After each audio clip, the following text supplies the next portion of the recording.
Hi everyone, welcome to Access Security Enterprise Governance. I'm Eng Tiong Chia, Microsoft MVP. Today we'll share about enterprise governance. First is about the shared responsibility models.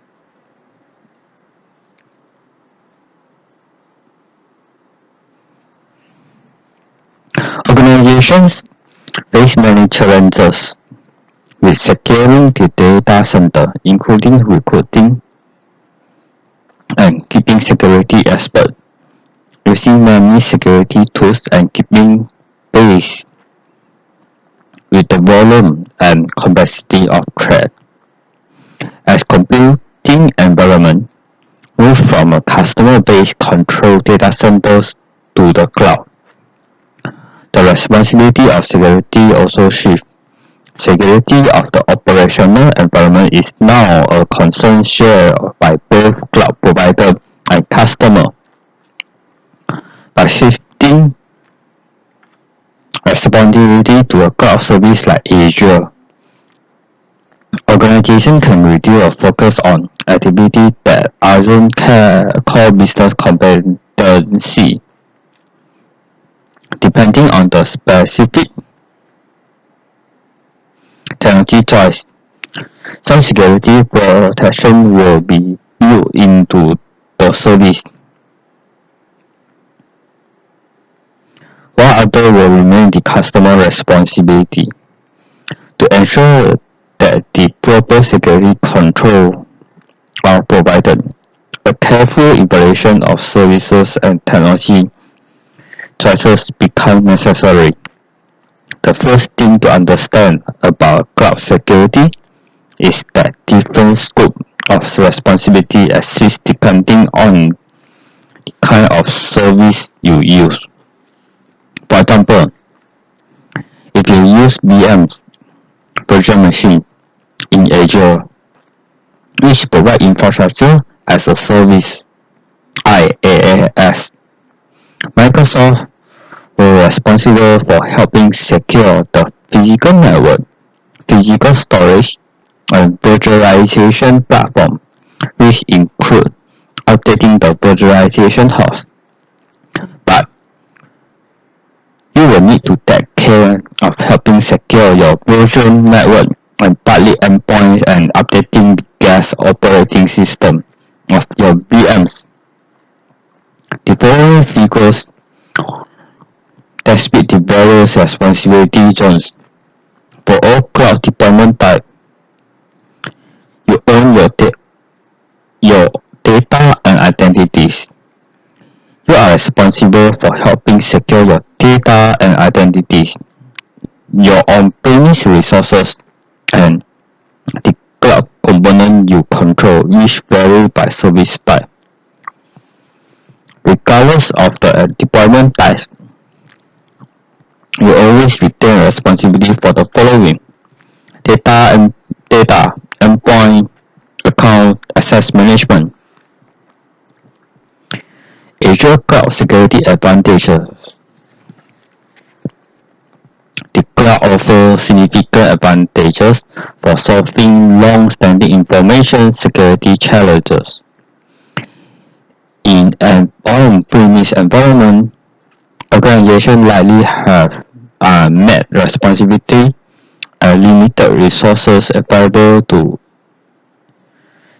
invest in security, which create an environment where attackers can exploit vulnerability at all years. The following diagram shows a traditional approach where many security responsibilities are unmet due to limited resources. In the cloud-enabled approach, you can shift day-to-day security responsibility to your cloud provider and relocate your resources.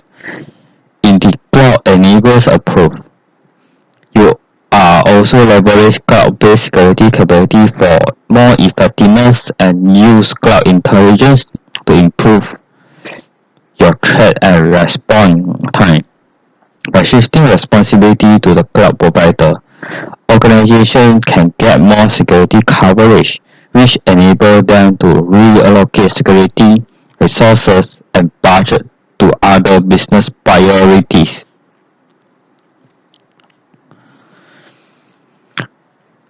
Azure hierarchy.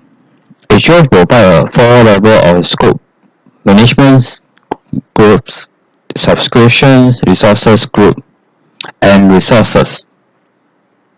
The following image shows as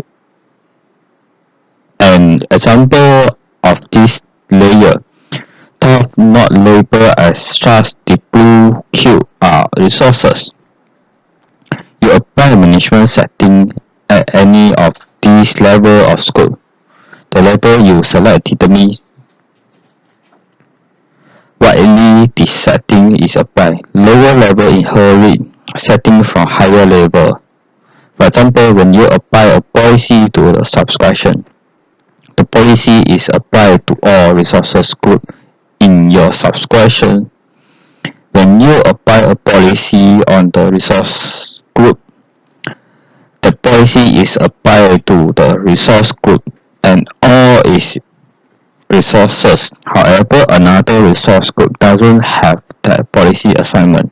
You can deploy template to management group subscription and resources group. Azure policy. Azure policy is a service you use to create, assign, and manage policies. The policies enforce different rules and have effects over your resources so that those resources stay compliant with your corporate standard and service level agreements. Azure policy meet this need by evaluating your resources for non-compliant with assigned policy. For example, you might have policy that allow virtual machine of only a certain size in environment. After this policy is implemented, new and existing resources are evaluated for compliance with the right type of policy. Existing resource can be brought into a compliance. Azure role-based access control. When it comes to identity and access, most organizations that are considering using a public cloud are concerned about two things: ensuring that when people leave the organization, they lose access to resources in the cloud. Striking the right balance between autonomy and central governance, for example, giving a project team the ability to create and manage virtual machines in the cloud while centrally controlling the networks to which those virtual machines connect.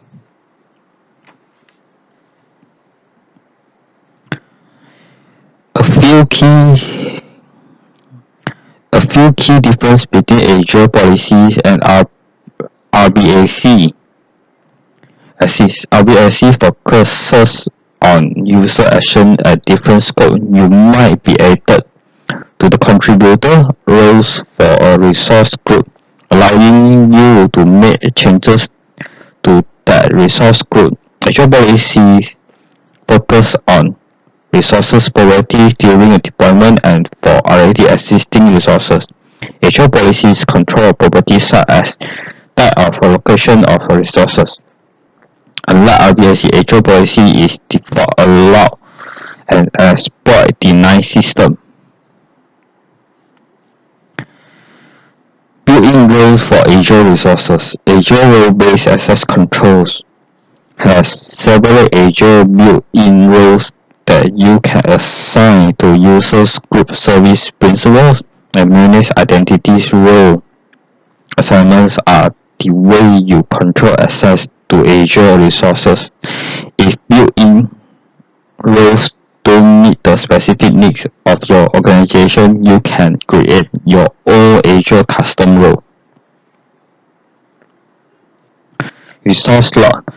As administrator, you may need to log a subscription resource group or resource to prevent other users in your organization from accidentally manually deleting or modifying critical resources, you can set the log level, can not delete or read only in the portals.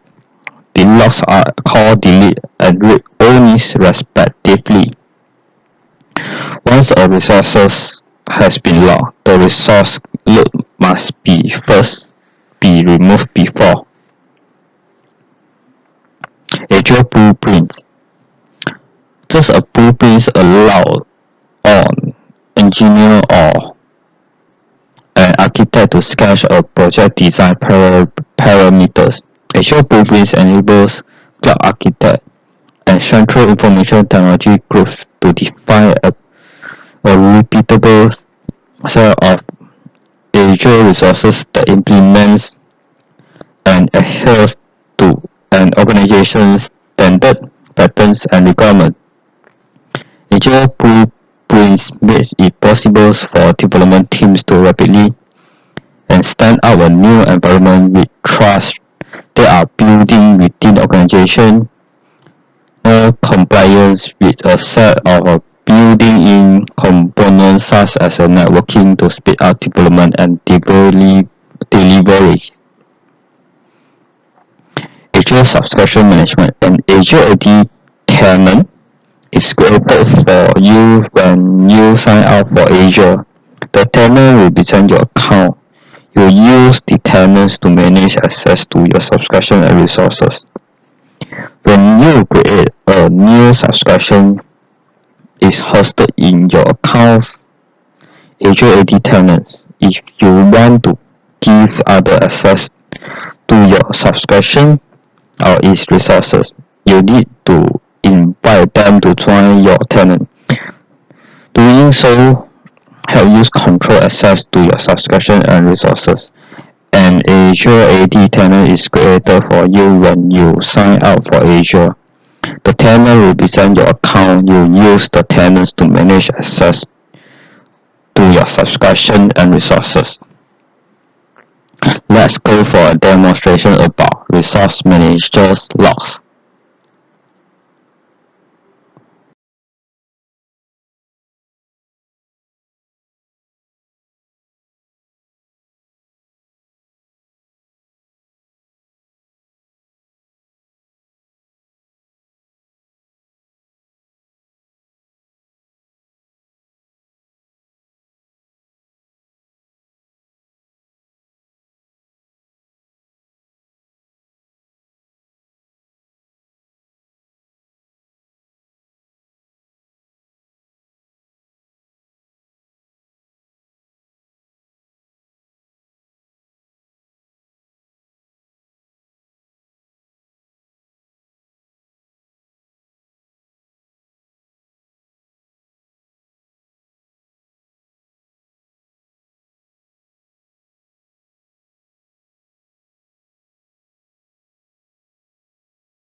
Thank you for listening to my presentation. If you have any question, you can find me at my Twitter.